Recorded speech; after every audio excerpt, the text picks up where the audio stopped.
pouco sobre as alianças entre Deus e os homens.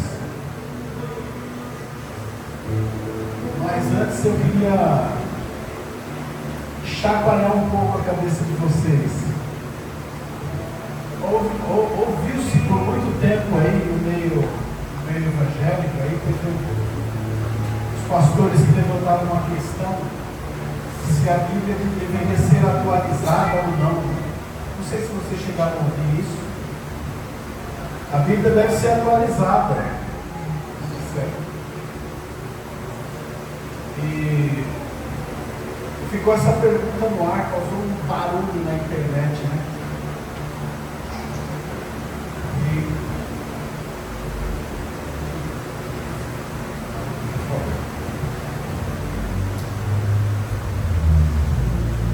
A Bíblia, o vento diz que é bom, o vento vem, passa, transforma. O vento fica meio barulhento. E aí, por que eu estou levantando essa questão? Eu quero deixar bem claro para vocês que não é porque o pastor fala bem, porque é intelectual, sabe, porque ele trata bem as ditas classes oprimidas, porque ele tem uma conversa boa, que a gente tem que entrar por esse caminho, tá? E eu quero deixar bem claro para vocês, a Bíblia é passível de upgrade? A resposta é não! A Bíblia foi passível de upgrade? Sim. Teve um. Sabe quem deu upgrade na Bíblia? Jesus, quando ele veio. Ele foi alçado à categoria de legislador, como Moisés. Mas assim, Jesus veio, fez o que tinha que ser feito, e daí ele disse uma coisa que tira toda dúvida de alguém que quiser atualizar a Bíblia. Vão se cumprir todas as palavras dele, até o último centímetro, ele fala. Então, dá para atualizar isso? Não. Se o que ele disse vai se cumprir, o que ele disse vai se cumprir todas as palavras, então não. Uma outra dúvida que eu queria tirar, que eu vivo perguntando para as pessoas, né? Sobre Jesus. Jesus cumpriu a lei?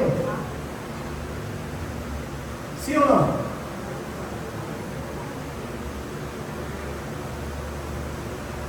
Alguém arrisca? Sim e não. Por que Jesus cumpriu a lei? E ele disse isso, eu não vim para abolir a lei, eu vim para cumprir.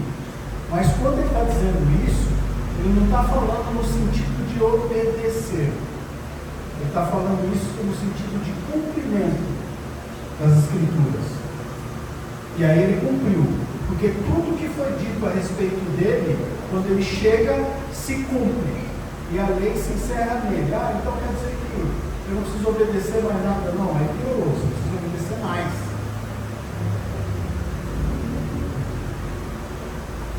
Aí Jesus Cristo cumpriu a lei no sentido de obedecer, depois que ele cumpre o ministério, e começa o ministério dele? Não. Mas ele cumpriu a lei no sentido de obedecer? Sim. Como? Ele cresceu sob a lei. Ele era judeu. Então ele cresce respeitando a lei.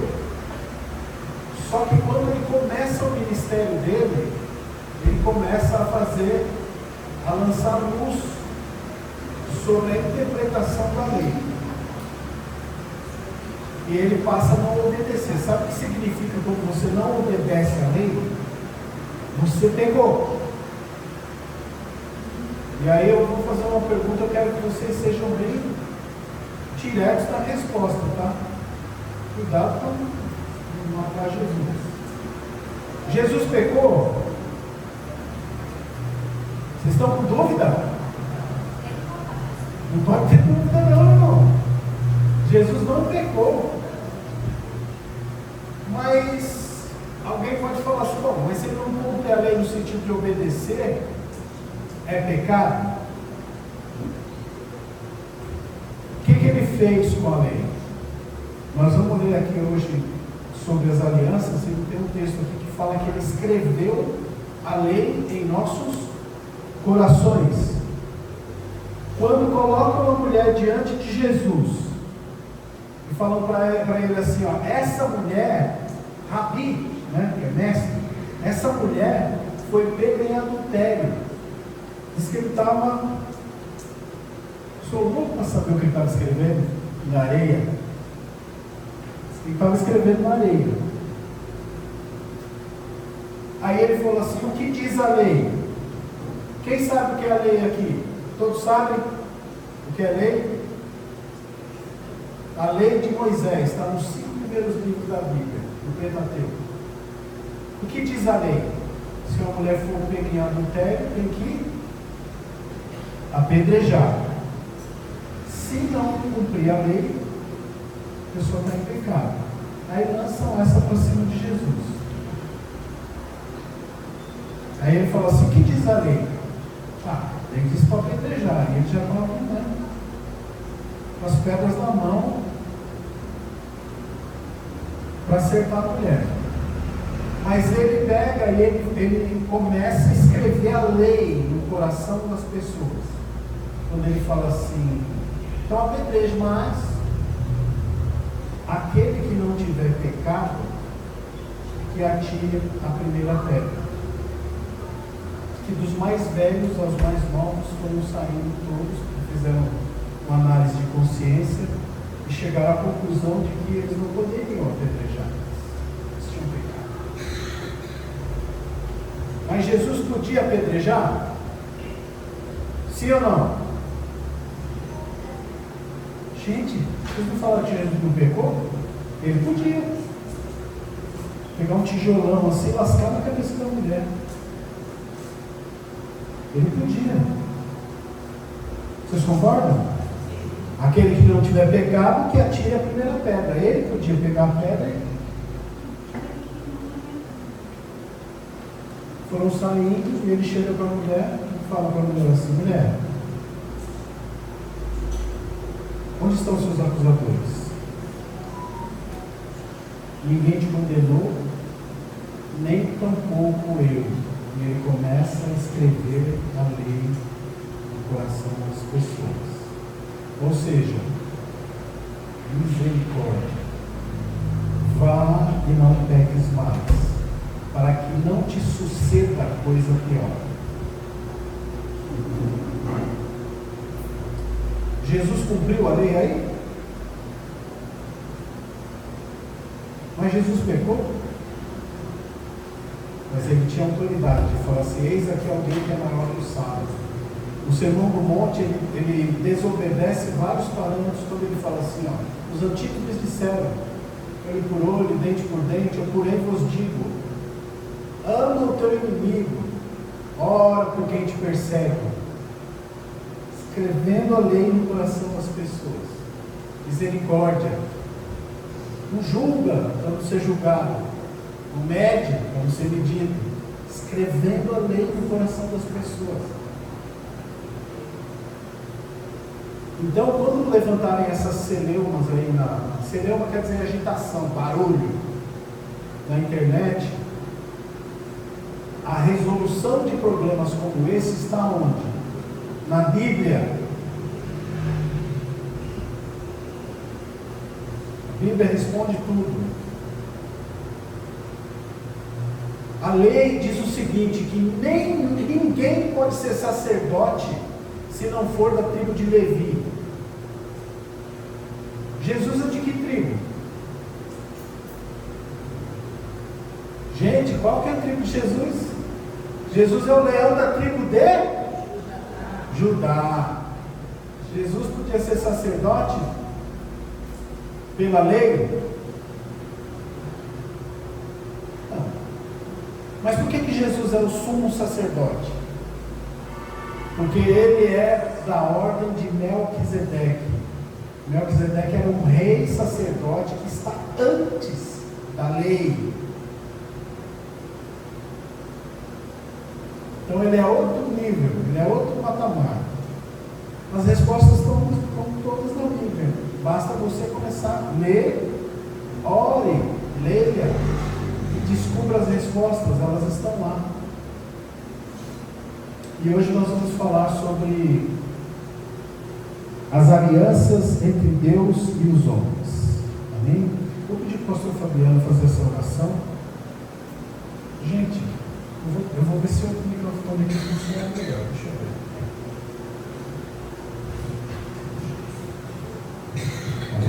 Alô? Está melhor?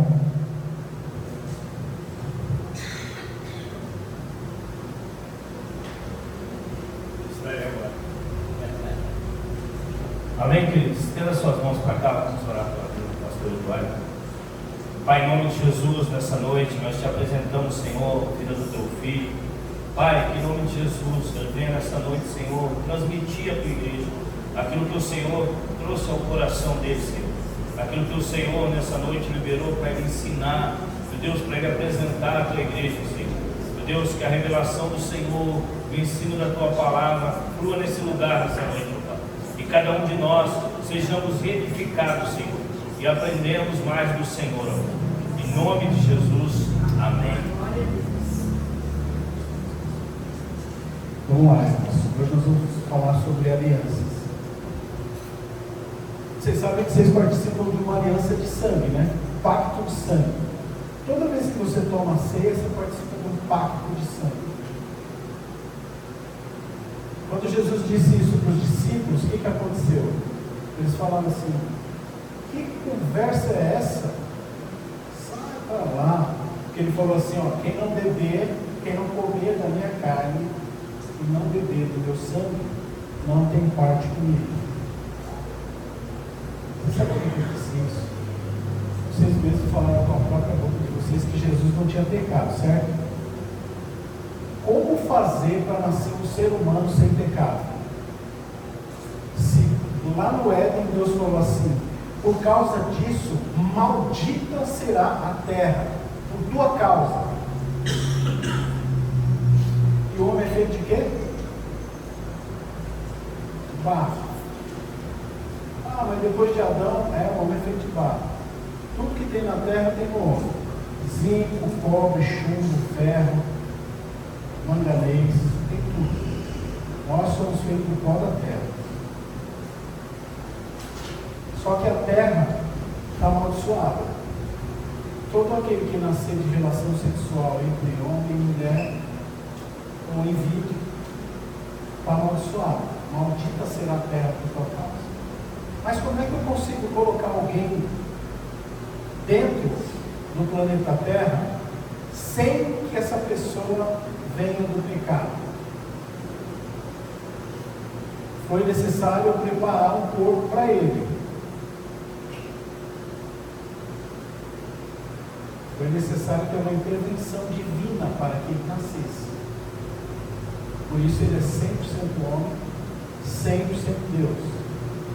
E aí, quando ele faz essa chamada da última aliança, que nós vamos falar aqui hoje também, a última aliança é quando ele ergue o cálice e fala assim: ó, este é o cálice da nova aliança no meu sangue.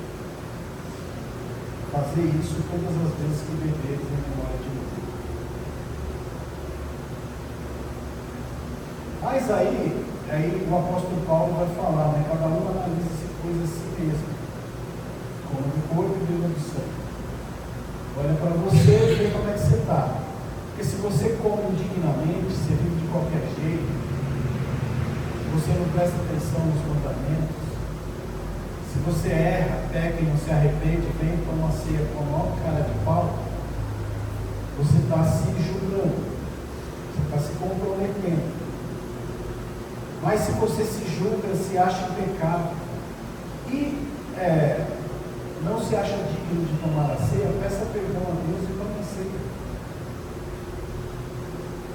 Converta-se. Essa nós comemos na mesma história.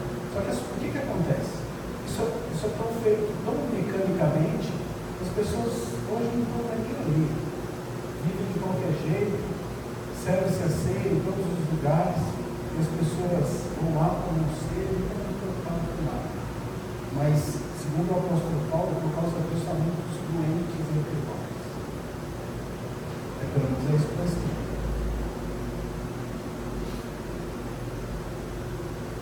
Então hoje nós vamos falar sobre as alianças que Deus fez com os homens. Fez várias, mas as alianças, todas as alianças apontam para uma aliança inquebrável. Qual que é a aliança inquebrável? É essa que nós estamos vivendo hoje, a aliança com Cristo. A aliança que Ele fez entre nós e o Pai. As alianças que Deus faz com o homem até a chegada de Jesus são fundamentais para a narrativa bíblica e para a compreensão da relação entre Deus e a humanidade. Aqui estão as principais alianças e suas citações bíblicas e as ligações entre elas. A aliança de Noé. Alguém sabe me dizer qual foi o símbolo da aliança com Noé?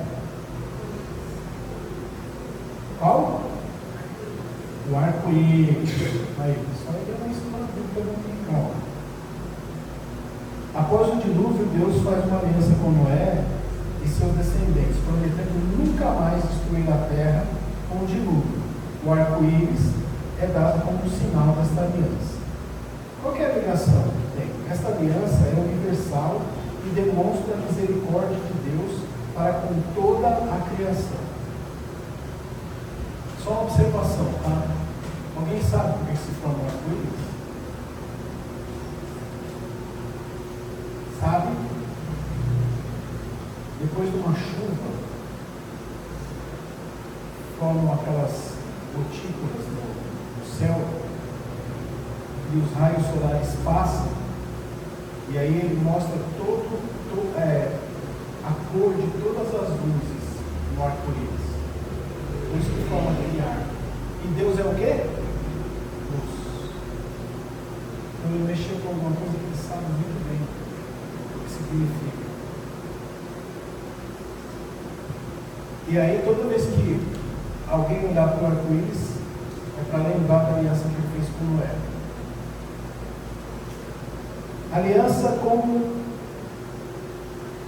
com Abraão.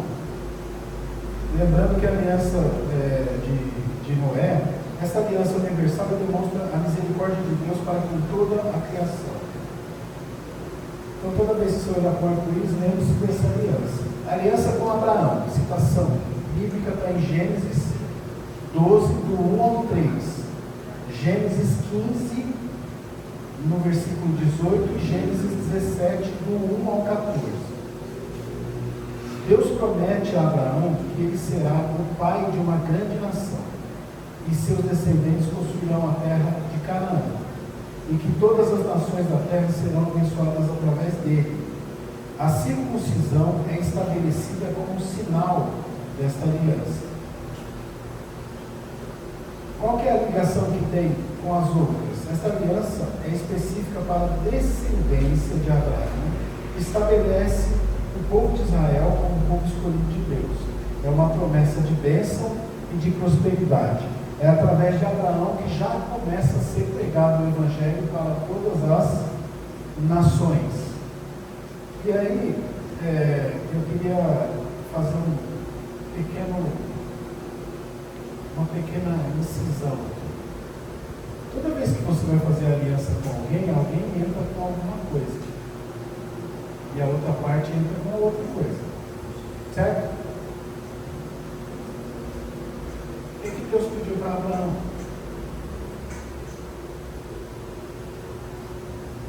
Seu único filho. E o que Deus fez com o filho dele? Ofereceu o seu único filho. Vocês entenderam que desde aquela época Deus já estava mostrando, apontando o sacrifício? Eu vou te dar eu quero o seu filho, você tem coragem de me dar? E Abraão mostrou que tinha. E esse sacrifício já estava apontando para o sacrifício de Jesus, seu único filho. Aliás, a colocação aí chama unigênito do Pai, ou seja, o único assim gerado, o único que foi formado de forma divina.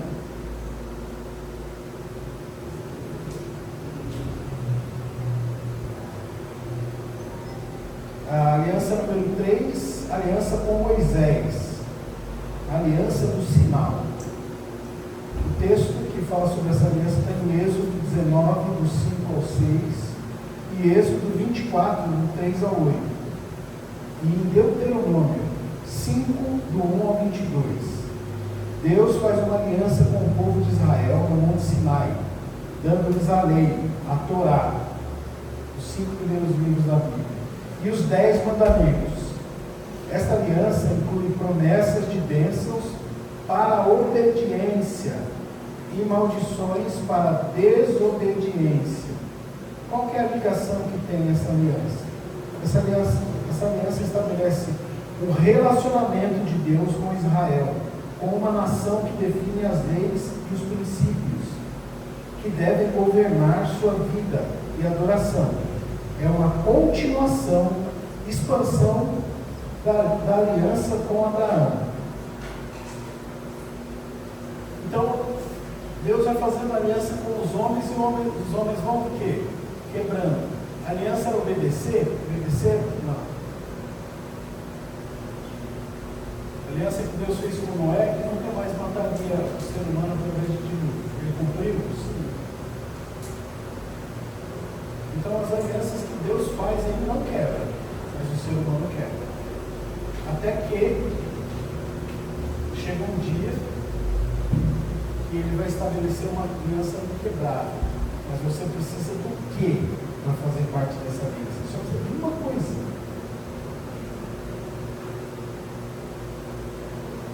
Uma palavrinha com 2 letras. Se chama fé.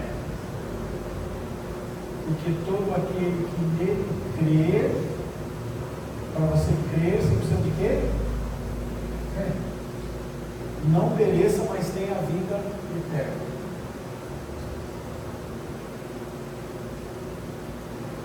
Quarta, aliança com Davi.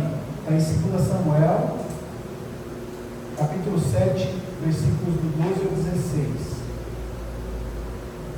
Em Crônicas 17, do 11 ao 14.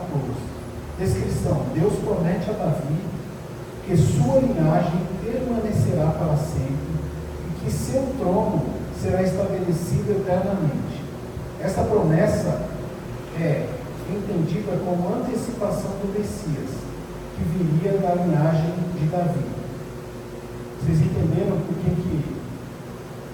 o servo fala assim, Jesus, filho de Davi? Porque quando Deus faz isso, seu trono será eterno, ele está falando de quem? De Davi? Não, ele está falando da descendência de Davi.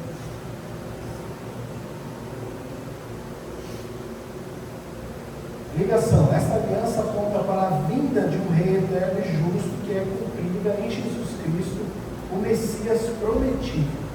Notem que toda vez que tem alguma situação que Deus faz uma aliança, ele aponta para quem? Para Jesus.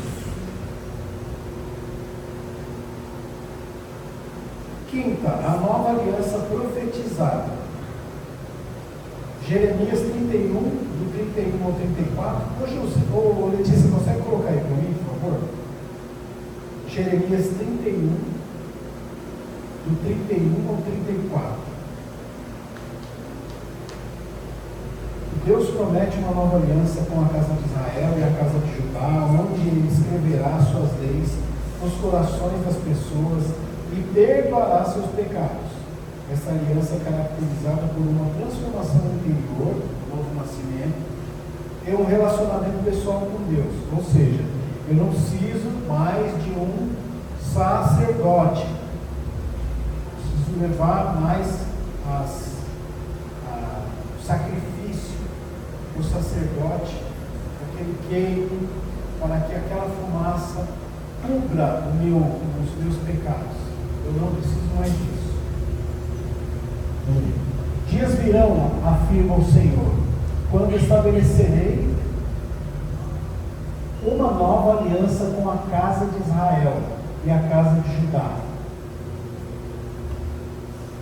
Não será como a aliança que firmei com seus antepassados, quando os tomei pela mão para tirá-los do Egito, pois eles não honraram o meu pai, mesmo sendo o marido divino deles, assevera Yahvé.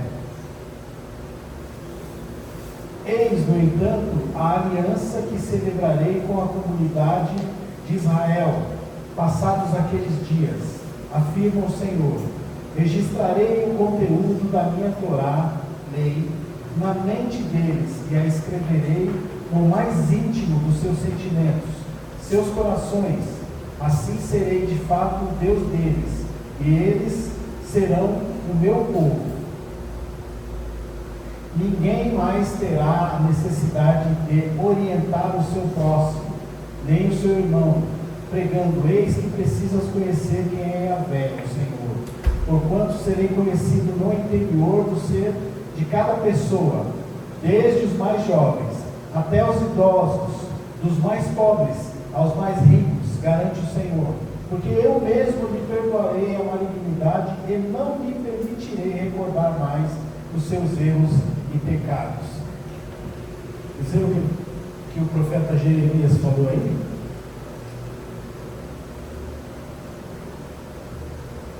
Quando vocês leem esse texto, lembrem-se do que Jesus disse: buscai em primeiro lugar o reino de Deus e sua justiça, porque o reino de Deus está dentro de vós. E quando você busca o reino e entende, quando você passa por um novo nascimento, quando há uma transformação de dentro para fora, quando você vira uma nova criatura, você começa a enxergar o reino. E você começa a ver a porta. E quem que é a porta para o reino?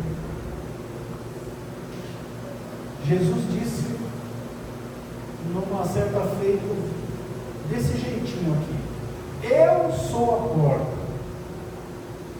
Quando você começa pelo caminho, que é Jesus,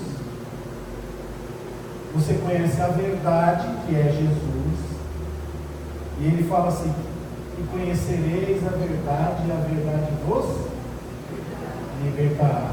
E quando você é liberto, você encontra a vida, que é Jesus, e você tem acesso ao reino, e você passa a viver a vida eterna aqui, e não lá.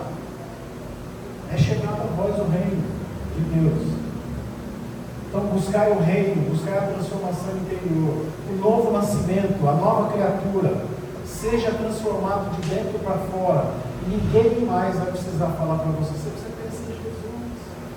Porque quando acontecer esse processo na sua vida, a lei de Deus estará escrita no seu coração, e você vai se lembrar dele de dia e de noite, ao deitar e acordar, ao andar, e quando for julgar alguém, a lei estará escrita no seu coração, dizendo assim: não julgueis. Amai os vossos inimigos. Está escrito no seu coração. Por isso que Jesus fala lá atrás: medita nessa lei de dia e de noite. Foi a tentativa que eu digo assim, tentativa que eu estou falando em linguagem humana, tá? A minha perspectiva. Eu acho que a de Deus era outra. Quando você medita na lei de dia e de noite, você está fazendo uma tentativa de fora para dentro. Quando Jesus vem e manda você buscar o reino, ele faz com que você faça uma transformação de dentro para fora.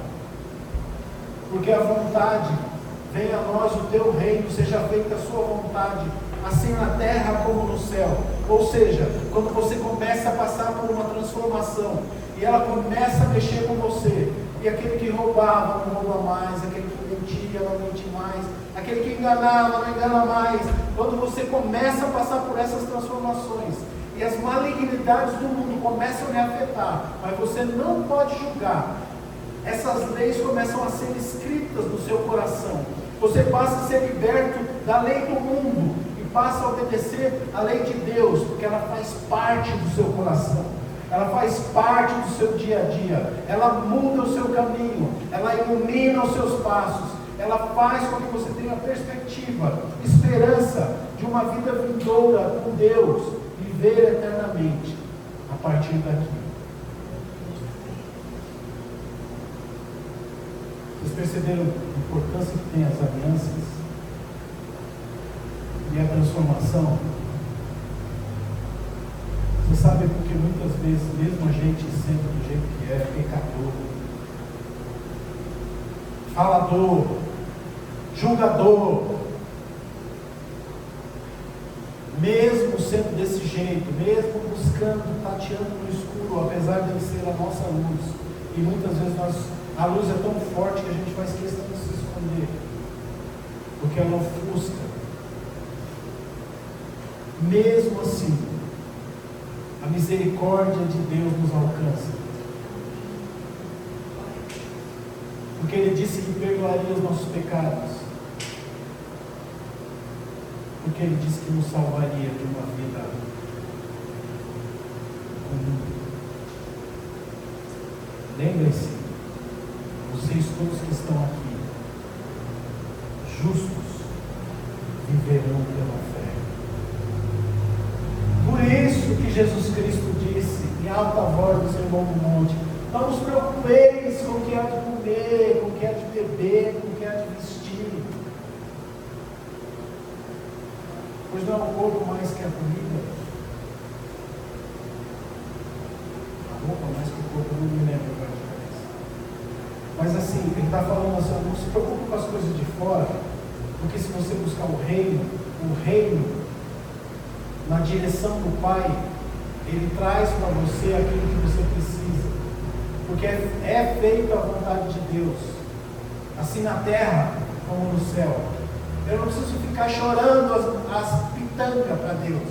Eu não preciso: Senhor, eu não tenho sapato. Pode ficar orando, que você não vai conseguir um sapato novo, não. Se você estiver passando fome, você fala: ai, Senhor, eu preciso de um prato de comida. A misericórdia de Deus pode até alcançar. Mas se você falar: Senhor, eu creio que ainda que não haja fruto na vide, ainda que não haja bois no curral, eu me alegrarei no Senhor. Isso é fé. E fé é a única coisa que pode agradar a Deus. E aí, tem um hino que fala: rompendo em fé. Quando você para de ficar murmurando, para de ficar reclamando. Se hoje você chegou aqui com um problema insolúvel, meu Deus, mas o que eu vou fazer? Para de ficar reclamando, de chamar isso para você. Não deixa que o mal te segure. Como que o mal te segura? Quando você tem um problema, você, em vez de focar na solução, você fica focando no problema, você fica remoendo. Não resistam ao mal. Orem.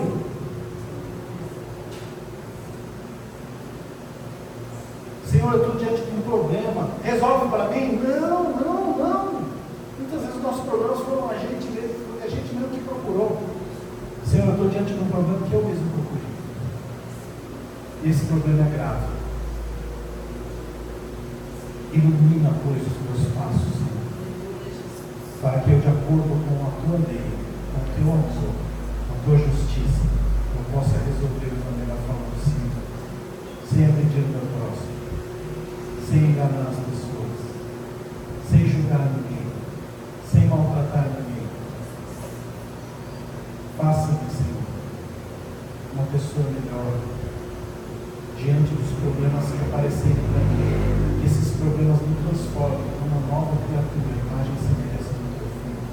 Não fala assim: ô Senhor, vem para mim, não é assim não, filho. Se você pensa assim, você vai ter muito problema. Mas se você orar de coração puro e pedir a solução de Deus sobre a ótica da luz, Pai, o que esse problema que eu mesmo causei pode me ensinar? O que essa situação que chegou até mim, ela pode me ensinar? Em que ela pode me transformar? Eu vi uns dias atrás ele não se diz pregador nem pastor, chama Tiago Brunner. Chegou no aeroporto de madrugada,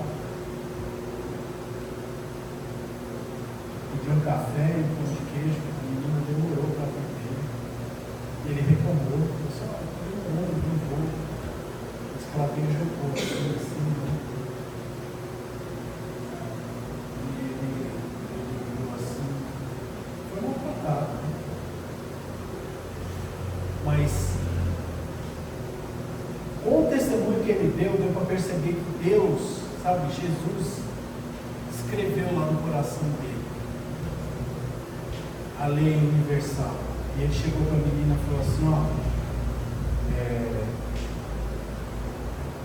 eu acho que você hoje não está vivendo o meu dia. O senhor está ali trabalhando, vendo todo mundo viajar e às vezes passando uma situação bem difícil, né? Eu acho que hoje você não está vivendo o meu dia. Então, eu vou orar para que Deus possa te ajudar, iluminar os seus caminhos. Que você fique melhor. Essa mulher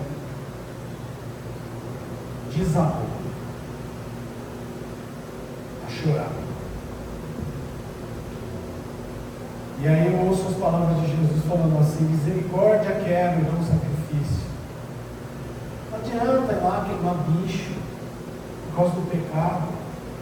Misericórdia. E quem são os miseráveis do planeta Terra? É quem não tem o que comer, beber? Isso eu já falei isso aqui. Todo aquele que está numa situação terrível, sem saída, e não tem esperança, sendo bilionário, milionário, sendo classe média, pobre ou paupérrimo, é miserável. Precisa de misericórdia, ou seja, precisa de alguém que tenha o coração voltado para os miseráveis. Por isso que Jesus fala assim: misericórdia. Tem muito crente que fala misericórdia, mas não sabe o que significa. É isso.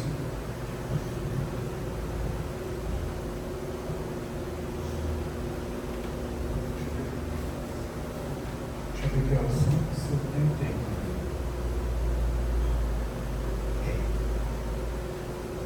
Conclusão: as alianças bíblicas formam uma progressão que revela o plano redentor de Deus para a humanidade. Cada aliança constrói sobre a anterior e aponta para a vinda de Jesus Cristo, que cumpre todas as promessas de Deus e estabelece uma relação eterna com aqueles que o seguem.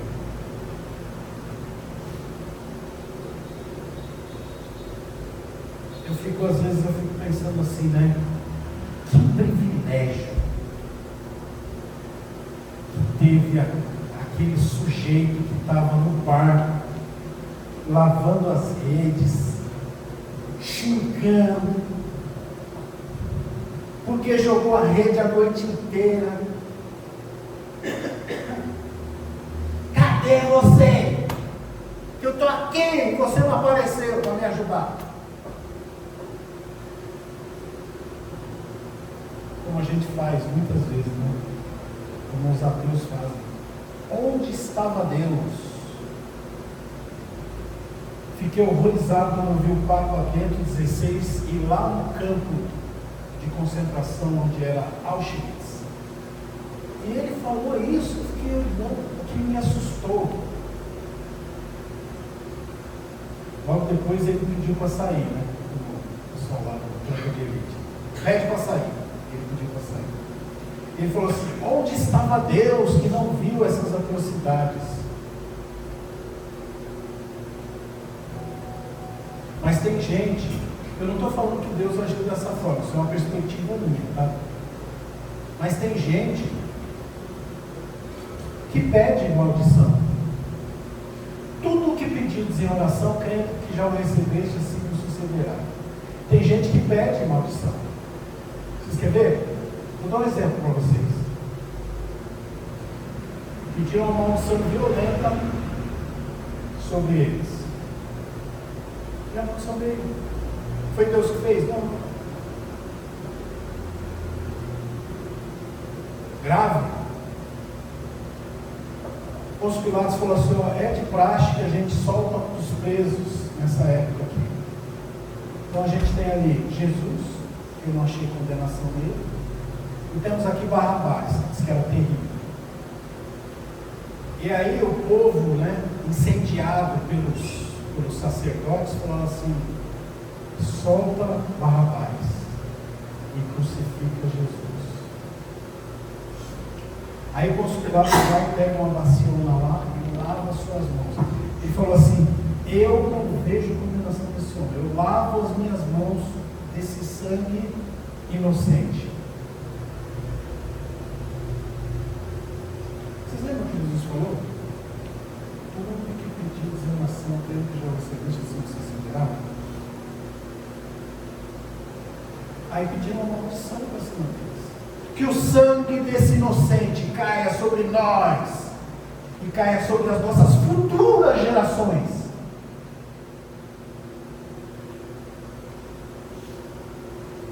Na Segunda Guerra morreram 6 milhões de judeus, da pior forma possível. Depois vocês lembram de cortar isso, que eu não quero que isso vá para a internet não. Senão daqui a pouco eu vou falar que eu sou antissemita, e eu não sou. Na Segunda Grande Guerra morreram 6 milhões de judeus. Câmara de gás, tiro na cabeça, fome, humilhados. Opa, peraí. Fome, humilhados, câmara de gás. Não foram mais ou menos essas atrocidades que passaram com Jesus? O sangue desse inocente caia sobre nós e nossas futuras gerações. Israel tem sofrido desde então muito. É castigo divino. Tudo que você pedir na oração, creio que você já recebeu, assim que será feito. Cuidado com o que você pede. Ah, não, mas eu só peço coisa boa. Não, eu posso provar. Toda vez que você reclama, você está pedindo coisa ruim. Você está pedindo 2 vezes. Gasta demais. Não tem controle dos seus gastos. E aí você vira para Deus e fala assim: Senhor, eu não quero mais dívida. Eu não aguento mais dívida. Você está pedindo o quê? Mais dívida. Você está reclamando. Reclamar, pedir uma vez. Reclamar, pedir 2 vezes. Aí sua vida anda assim de mal a pior, de algo assim. E você não sabe o que é. Sabe por que você não consegue ser grato com as mínimas coisas que Deus coloca na sua frente? Porque quando você começa a ser grato a Deus, você começa a ter fé que Ele é a luz do seu caminho, que Ele é a lâmpada para os seus pés. Quando você começa a ver, sabe, a sua fé agindo por meio de Deus e Jesus, e você começa a ser grato, duvido que a sua vida não vai melhorar. Eu duvido. Esses dias eu estava orando, eu acordei umas 3 horas da madrugada e eu comecei a orar na cama, né? Preguiçoso não é ruim. Aí, eu orando lá na cama, aí Deus falou assim para mim: vai começar, vamos dar teu pai. E eu fui. Irmãos, passou um flash na minha cabeça, assim, de várias coisinhas que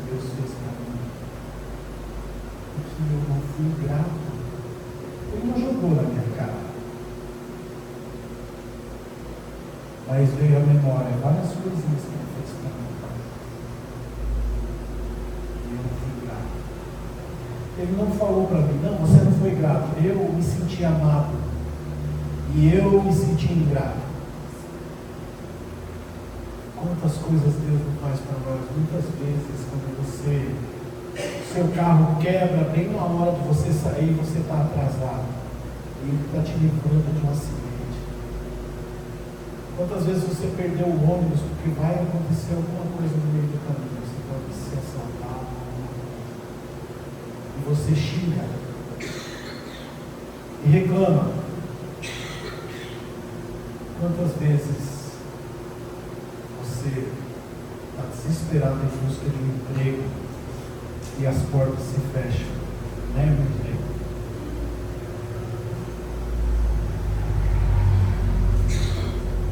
Irmãos, eu tenho uma coisa para dizer para alguém aqui. Se todas as portas se fecharam para você, significa que Deus quer que você passe por uma só porta. E às vezes você está reclamando. Pela misericórdia dele, ele falou assim: meu filho, se você soubesse o quanto que eu te amo, e quanto bem eu tenho para fazer por você ainda.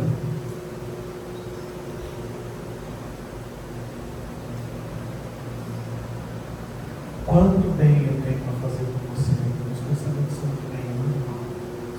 Diz o Senhor para vocês.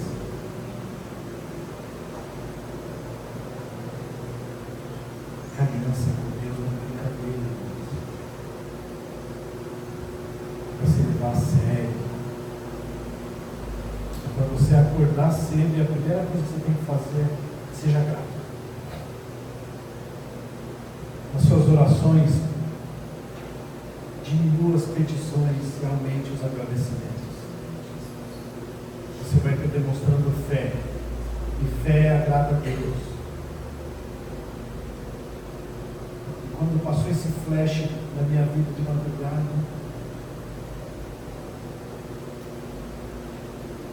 eu me senti humilhado? Não.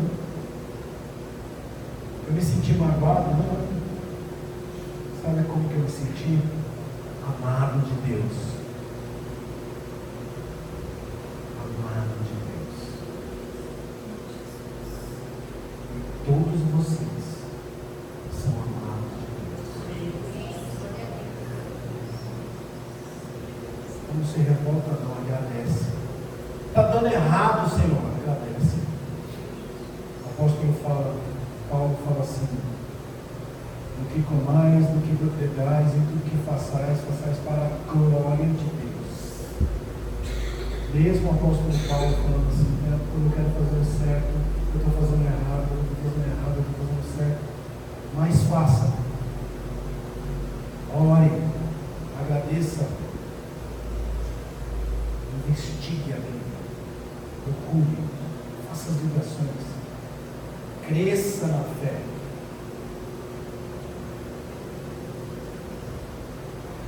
Letícia não conseguia fazer a máquina do vidro, o carro dela subir.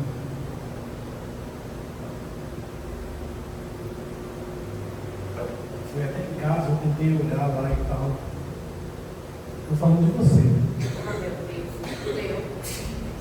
Aí ela foi até em casa para ver a máquina do vidro e tudo. Aí ela se deparou com uma abençoada aqui da igreja. Uma conhecida de vocês, chamada pastora Débora, da Débора's Church, igreja da Débora. E a pastora vira para ela e fala assim: Letícia, vai lá e manda o vidro subir em nome de Jesus.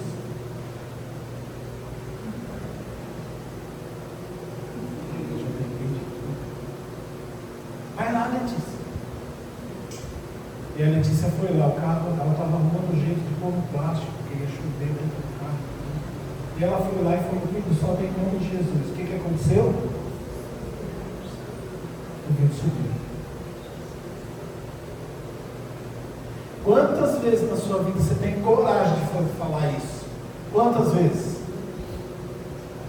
Me recordo que eu trabalhava com os padres em Jandira. Eu tinha um Puma, ele tinha acabado de sair da reforma, estava lindo. Eu vinha da casa do padre, ele estava indo para mim. Antes de pegar Castelo Branco ali, eu vinha com ele parado. E tinha um menino comigo e falou: será que é isso? Eu falei: você tem a impressão que está faltando gasolina. Mas tinha gasolina. Aí eu dava outra acelerada, parava. Aí a polícia parou, olhou, falei: o que aconteceu? Eu falei: não sei. Eu vou chamar o guicha, vai te levar até o posto. Me levou até o posto, mas não adiantou nada. Liguei o carro, tinha gasolina, acelerava um pouco, parava. Eu era novo convertido nessa época. Sabe o que eu fiz? Nossa, eu me senti tão poderoso naquela época. Aí o menino falou assim: agora, o que a gente vai fazer? Eu falei: você crê em Deus? Ele falou assim: eu creio. Eu coloquei a mão em cima do carro assim, eu baixei o carro, falei assim: em nome de Jesus, esse carro vai me levar até a minha casa. Eu vou passar por onde eu tiver que passar e ele vai me deixar em casa. Entrei no carro, dei a partida, vim até Osasco, passei na casa do menino, deixei ele, fui, coloquei o carro na garagem. Falei assim: mãe, eu vou sair com outro carro. Mãe, você pede para o mecânico vir dar uma olhada? Ela falou: tá bom. Sabe o que aconteceu, irmãos? O mecânico nem conseguiu tirar o carro da garagem. Foi por fé ou não? Teve que trocar o cano que levava a gasolina do tanque para o motor. Como que a gasolina passou, não é problema meu. Como que Deus faz a semente nascer lá na terra, germinar, crescer, dividir, multiplicar e subir, crescer, virar uma árvore? Isso não é problema meu. Como ele vai fazer? Eu sei que ele fez na minha vida, e se fez na minha vida, pode fazer na sua. Então não fica questionando: como é que Deus vai fazer? Como é que será? Mas é impossível, não é impossível. O que eu tenho que fazer? Nada, irmão, só creia.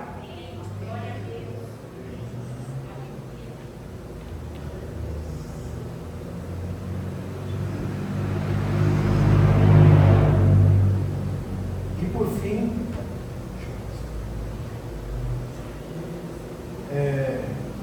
a última aliança em Jesus Cristo, profetizada no Antigo Testamento, em Jeremias 31, 34, que a gente já leu aqui, Ezequiel 36, 26 ao 28. Consegue colocar para mim, Letícia? Ezequiel 36, do 26 ao 28.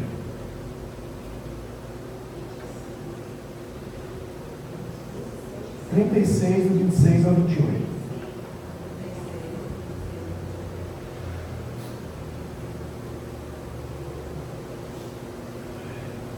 E vos darei um novo coração, derramarei um espírito novo dentro de cada um de vós. Arrancarei de vós o coração de pedra, e vos abençoarei com o coração de carne. Nossa. Eis que depositarei o meu espírito no interior de cada pessoa, e vos capacitarei para agires de acordo com as minhas leis e princípios. Lembra que eu falei? E assim obedecereis fielmente aos meus mandamentos. Habitareis, portanto, na terra que eu pessoalmente outorguei a vossos pais e antepassados, e sereis de fato o meu povo, e eu serei o vosso Deus. Somente até aí.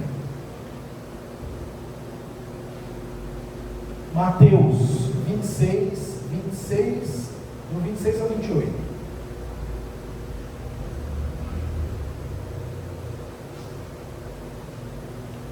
Enquanto comiam, pegou um pão, deu graças, quebrou e deu aos seus discípulos, recomendando: tomai e comei, isto é o meu corpo. Em seguida tomou o cálice, deu graças e o entregou aos seus discípulos, proclamando: bebei dele todos vós, pois este é o meu sangue da aliança, derramado em benefício de muitos, para a remissão dos pecados. E vos afirmo que de agora em diante não mais tomarei deste fruto da videira, até que no dia em que beberei o novo vinho convosco no reino de meu Pai. Lucas 22 e 20.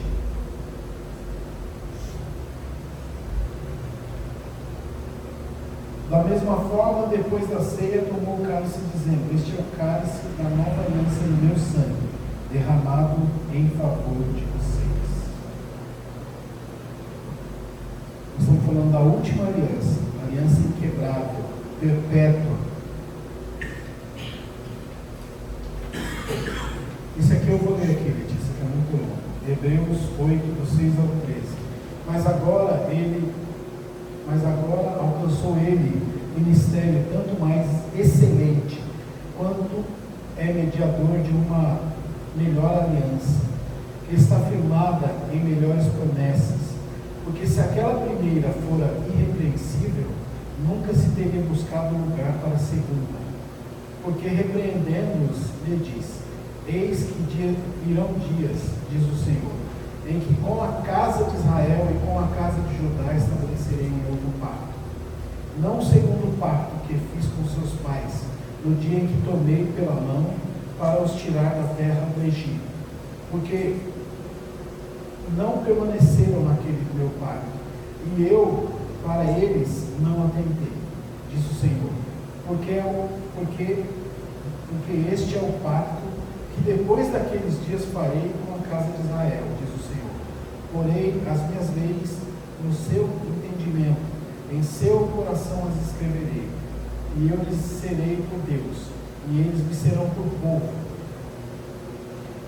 E não ensinará cada um a seu próximo, nem a cada um seu irmão, dizendo: conhece ao Senhor, porque todos me conhecerão, desde o menor deles até o maior, porque serei misericordioso para com as suas iniquidades, e seus pecados, e suas prevaricações. Não me lembrarei mais, dizendo: no novo pacto envelheceu primeiro. Ora, o que foi tomado velho e se envelhece, perto está de acabar. Concluindo, a nova aliança instituída por Jesus Cristo é a culminação de todas as alianças anteriores. Ela é caracterizada por transformação interior, de dentro para fora. Lembra do novo nascimento? Quem não nasceu de novo da água, simbologia do batismo, e do Espírito, colocarei um novo Espírito dentro de nós. Não poderá ver o reino. Deus promete colocar suas leis nos corações e mentes das pessoas, indicando uma mudança interna e espiritual. Perdão dos pecados. A nova aliança oferece perdão completo e definitivo dos pecados, através do sacrifício de Jesus. Relacionamento pessoal com Deus. Todos conhecerão a Deus pessoalmente, sem a necessidade de intermediários humanos. A universalidade. Embora profetizada inicialmente para Israel e Judá, a nova aliança é estendida a todas as nações, cumprindo a promessa de bênção para todas as famílias da terra feita a Abraão. A nova aliança é a realização plena do plano redentor de Deus, trazendo salvação e reconciliação com Ele através de Jesus Cristo. Ela não apenas cumpre, mas também supera as alianças anteriores, estabelecendo um relacionamento eterno e transformador entre Deus e a humanidade. E dessa forma, nós vivemos nessa época em que você não precisa mais do sacerdote no lugar santíssimo. O véu se rasgou de alto a baixo. Por que ele se rasga de alto a baixo? Porque era um tecido bem grosso, que por homens não dava para rasgar. E quando você rasga de cima para baixo, imagina uma pessoa quando está com raivinha, sabe a pessoa que está com raivinha? Você fez um prato com ela e a pessoa está com raivinha. Você não vou mais querer isso. A pessoa pega e faz o quê? Rasga de cima para baixo. Aí você pega um tecido grosso vindo da Babilônia, um tipo de veludo vindo da Babilônia, precisava de 2 juntas de bois para rasgar o tecido. E quando Jesus entrega o seu Espírito na cruz, o véu que separava o homem da arca da aliança se rasga de alto a baixo, numa simbologia que indica que agora a arca ficou sob o olhar cobiçoso do profano, mas também abriu-se a porta para que todo aquele que crê em Jesus tenha acesso ao Pai diretamente. Não precisam mais de mediadores. E Jesus cumpriu o seu caminho, a verdade e a vida. O apóstolo João vai escrever assim: nele estava a vida. E ele cumpriu o que ele disse: eu dou a minha vida e a dou de volta. Lázaro precisou alguém falar de fora: Lázaro, sai para fora. Precisou alguém retirar a pedra. Quando foram ver o túmulo de Jesus, a pedra tinha sido removida, os soldados estavam dormindo e ele não estava mais lá. Ou seja, não tinha laços do pecado amarrando-o dentro da sepultura, como no caso de Lázaro. A última vez eu disse aqui que o nome de Lázaro significa, o significado do nome de Lázaro significa Deus nos ajudou. Mas os milagres aqui na terra, vocês têm que ter consciência disso. Os milagres aqui na terra são bons? Sim, são bons. Sou grato por eles? Sim, sou grato por eles. Mas são passageiros. Jesus tirou Lázaro da sepultura, mas Lázaro morreu. Mas vai ressuscitar de novo. Você crê que você vai ressuscitar? Quem acredita que vai ressuscitar? Porque está escrito: aquele que crê em mim, ainda que estiver morto, viverá. Só que eu não preciso orar a Deus para que Ele me tire da sepultura.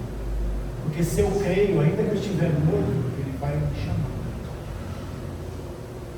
Se vocês lerem o Evangelho de Mateus com calma e com cautela, vocês vão ver que quando Jesus morre na cruz e houve um terremoto, o véu se rasgou de alto a baixo e o túmulo de vários santos se abriu e os corpos se levantaram e as pessoas foram até a cidade. Está escrito isso no Evangelho de Mateus.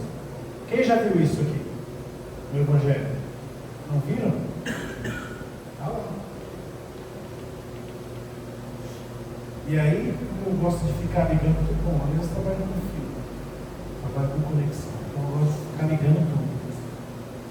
Quando eu li aquilo, eu lembrei de quem? José do Egito.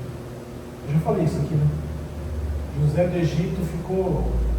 O último pedido dele foi falar antes de morrer, falou assim: ó, eu quero que pegue os meus ossos e leve para Jerusalém, a terra prometida. Aí fica a pergunta, né? Um monte de gente falando assim: o que esse doente quer levar os ossos para Jerusalém? Eu posso arriscar que José sabia, porque ele disse assim: certamente Deus vos visitará. E Jesus é chamado de Emanuel. Todos concordam com isso? E o que significa Emanuel? Deus conosco. Deus visitou eles ou não? Jesus passou em Jerusalém, morreu na cruz e ressuscitou um monte de gente depois que ele morre. Será que os ossos de José estavam lá? Vê como ele sabia.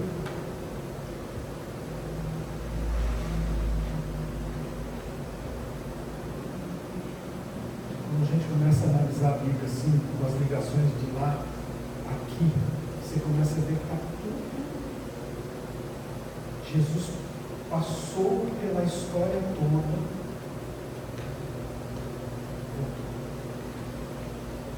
Você lê a Bíblia com calma e com cautela, você vai ver que o Cordeiro de Deus que tira o pecado do mundo, ele morreu na cruz antes da fundação do mundo. Ou seja, antes que a história começasse, ele já tinha passado pela cruz. Por isso que ele passa na história, e ele fala assim: eu te vi debaixo da figueira. Fala para os discípulos: eu desejei muito comer essa última Páscoa convosco. Só que ele está falando com gente comum, eles estão achando que é um momento, e ele está falando de muito tempo atrás.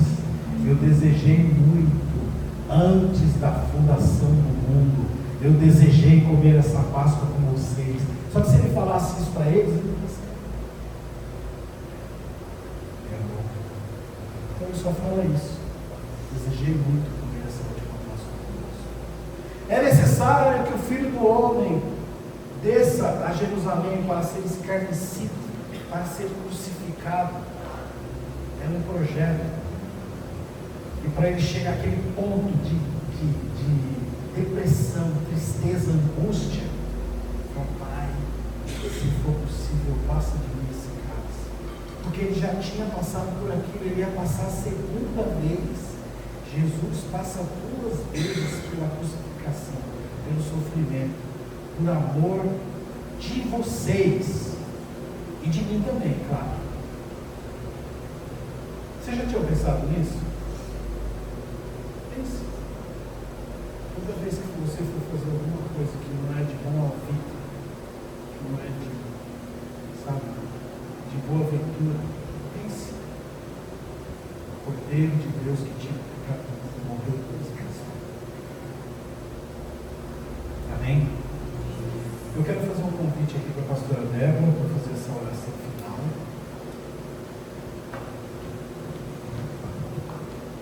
Nós vamos finalizar. Eu espero que eu tenha passado algum conteúdo para vocês.